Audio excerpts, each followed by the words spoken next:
This beautiful little girl is Jocelynn Rojo Carranza. I know I butchered that. I am so sorry. I am not good with Spanish. She is no longer with us. She was found unresponsive by her parents on February the 8th and was taken to a local hospital where she died 5 days later.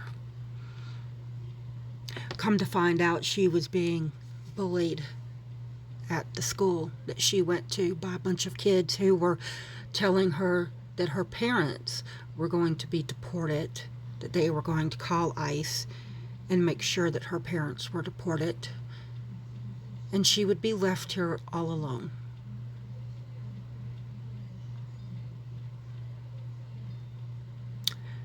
And rather live with the thought that she might lose her mother and her father to Tangerine Palpatine's insanely abusive policies. She couldn't bear to live on this earth without them. So she left it. The mother said that after she was found unresponsive, and the school let her know that this had been a repeated issue and Jocelynn was in counseling unbeknownst to her family. The school did nothing to stop the bullying and the harassment that went on for poor little Jocelynn. For that, the school needs to be held responsible. They did post their anti-bullying stance that obviously did not work, or Jocelynn would be with us today. She would be with her parents. She would be the happy, carefree, and loving child who was a friend to everyone. Her parents said that she was a loving child who was a friend to everyone. Jocelynn would still be there for her parents, with her parents. To the kids that did this, the kids that bullied her to this point, we all know that they've learned this in the home. More than likely, their parents are all MAGA supporters and have been celebrating ICE going in and snatching up anyone who looks undocumented, mainly black and brown people.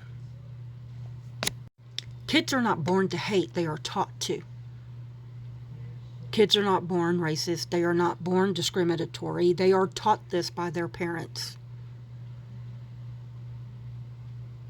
And then they go on to school away from their parents and repeat what they hear at home, not understanding the consequences of the actions that their words might cause.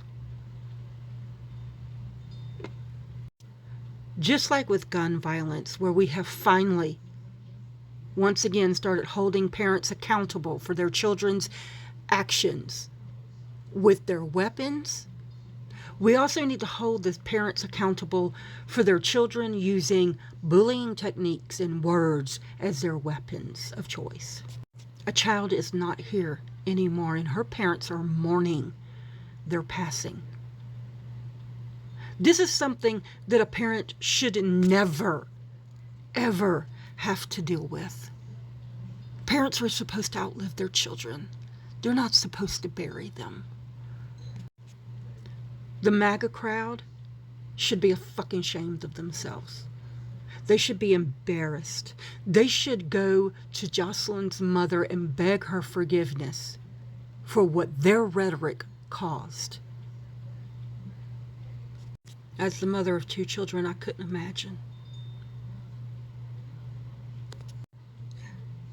As the mother of 2 children, one of my children came to me and told me that the thing that they were most worried about was their friends who are mixed. They're not worried about themselves. They're worried about other people. Just like Jocelynn was. Rest in power, sweet Jocelynn. I'm sorry you felt the need to leave it. I wish we had done better for you and your mother and your father than to have someone like Donald Trump doing what he is doing. To parents, you are your children's first teacher. You are also your children's last teacher.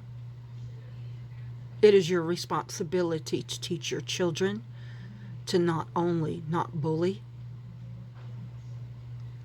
but stop discriminating against other children because they look different, because they sound different, because they love different, because they have different traditions. This shouldn't have happened. And this is a direct result of the rhetoric, the hateful and bigoted rhetoric coming out of the President of the United States of America. And grown adults are perpetuating it on the daily by allowing this man to remain the President of the United States of America. This has gone way too far. And the blood of Jocelynn and other children like her are on the hands of Donald Trump and MAGA. You put her there. To the parents of the kids that bullied this child unmercifully until she took her own life, her blood is on your hands. May whatever deity that you believe in have mercy on your fucking soul, because the rest of us won't. You should be held accountable. You should be sitting in a jail cell for what happened, for what your children did. Because until your children reach the age of 18, they are your responsibility. And if you don't like that, then don't become a parent. It's a fucking job. It's not something fun to do. It's not so you could have little trophies to show off. They are not extensions of you. Be your child's teacher that they need, instead of a teacher of hate and discrimination and bigotry. Rest in power, Jocelynn.